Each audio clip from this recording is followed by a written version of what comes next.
Hi, I'm Elon Musk. I'm the co-founder of Tesla, SpaceX, PayPal, and Zip2. I certainly didn't expect for any of these things to happen. Honestly, yeah. I just I knew I wanted to be involved in technology, in fact, the only reason I started a company back in '95, an internet company, was because I couldn't get it. There were only a few internet companies, and I couldn't get a job at any of them. I tried to get a job at Netscape and sent my resume in and tried hanging out in the lobby, but I was too shy to talk to anyone. And then I was like, okay, well, I guess I'll have to start a company because I can't get a job anywhere. You know, there are American heroes who don't like this idea. Neil Armstrong, Gene Cernan have both testified against commercial spaceflight and the way that you're developing it, and I wonder what you think of that. I was very sad to see that. Because those guys are, those guys are heroes of mine, so it's really tough. When you had that third failure in a row, did you think, I need to pack this in? Never. Why not? I don't ever give up. Technically, what I thought was, well, I'll take half the money from PayPal, and if I lose half of it, that's okay. But then, of course, the companies encounter difficulties, and then I have a choice of either let the company die or put, all the money into the companies. And so I really didn't want the companies to die, so I put all the money in the companies. Yeah. And then had to borrow money from friends to pay living expenses. And then I think the final thing I would encourage you to do is, now is the time to take risk. As you get older, your obligations increase. So and once you have a family, you start taking risk not just for yourself, but for your family as well. It gets much harder to do things that might not work out. So now is the time to do that before you have those obligations. So I would encourage you to take risks now, to do something bold. You won't regret it. And first of all, I'd say starting a business is not for everyone. So generally, starting a business, I'd say, number one is have a high pain threshold. That's it. There's a friend of mine who's got a good saying, which is that starting a company is like eating glass and staring into the abyss. Okay, that's generally what happens, because when you first start a company, there's lots of optimism and things are great, and then so happiness at first is high. Then you encounter all sorts of issues. And happiness will steadily decline, and then you'll go through a whole world of hurt. If you succeed, and in most cases you will not succeed, and Tesla almost didn't succeed, came very close to failure. Then if you succeed, then after a long time you will finally get back to happiness. A lot of times, entrepreneur will come up with something which is only slightly better, and it can't just be slightly better. It's got to be a lot better.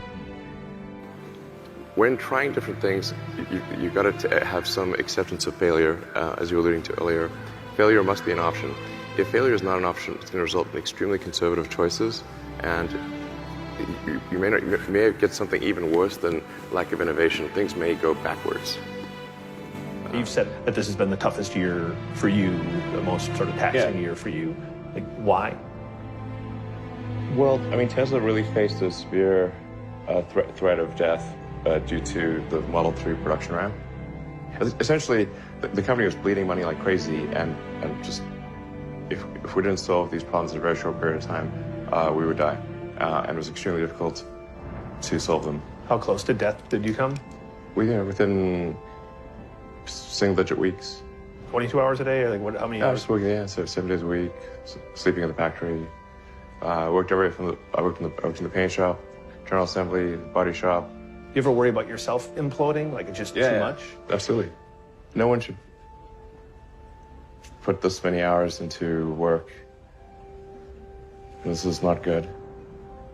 And people should not work this hard.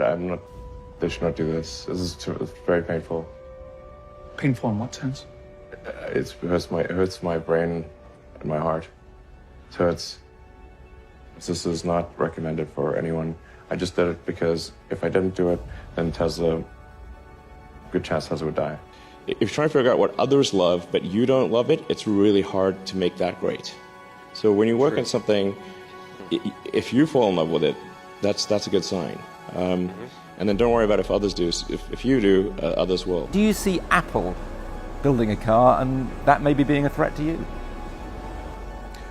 Well, I would encourage more participation by whoever it is to create electric vehicles. It's quite hard to do, but I think companies like Apple will probably make a compelling electric car. It seems like the obvious thing to do. Well, there's a ton of failures along the way, that's for sure. Like I said, as I said, for SpaceX, the first 3 launches failed, and we're just barely able to scrape together enough parts and money to do the 4th launch. If that 4th launch had failed, we would have been dead. So multiple failures along the way. I tried very hard to get the right expertise in for SpaceX. I tried hard to find a great chief engineer for the rocket, but the good chief engineers wouldn't join, and the bad ones, well, there was no point in hiring them. So I ended up being chief engineer of the rocket. So if I could have found somebody better, then we would have maybe had less than 3 failures. All you want to do, particularly if you're starting a company, you need to work super hard. So what does super hard mean? Well, when my brother and I were starting our first company, instead of getting an apartment, we just rented a small office and we slept on the couch. And we showered at the YMCA, and we're so hot up we had just one computer. So the website was up during the day, and I was coding at night. 7 days a week, all the time. There are times when things don't go well, and then that's quite dispiriting for sure. And so then it's difficult to proceed with the same level of enthusiasm. But I do think the things that we're doing are pretty important to the future. And if we don't succeed, then we'll be certainly pointed to as a reason why people shouldn't even try for these things. Work hard, every waking hour. That's the thing I would say. Particularly if you're starting a company. And if you do simple math, say okay, if somebody else is working 50 hours and you're working 100, you'll get twice as much done in the course of a year as the other company. If you're in a race, don't worry about what the other runners are doing. Yeah. Just run. You can train yourself to pay attention to the tiny details. I think almost anyone can. Although this is a very much a double-edged sword, because then you see all the little details, and then little things drive you crazy.